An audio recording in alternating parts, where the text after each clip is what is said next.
measurable visibility. So make sure that we see what is going on.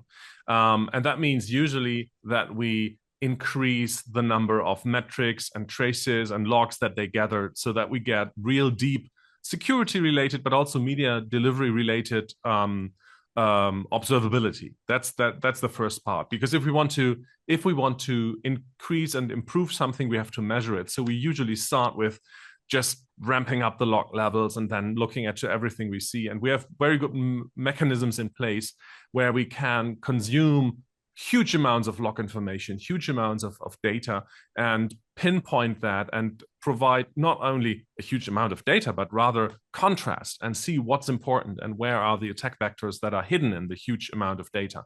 That's where we start usually.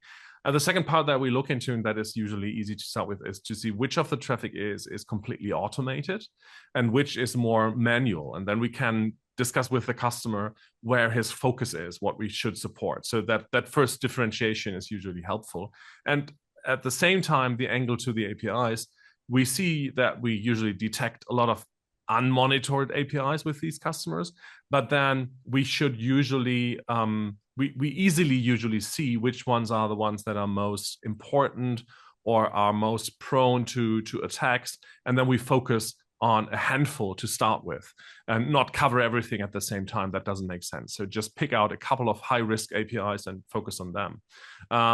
And another angle is looking at the exposure surfaces. So what is about admin access and identity.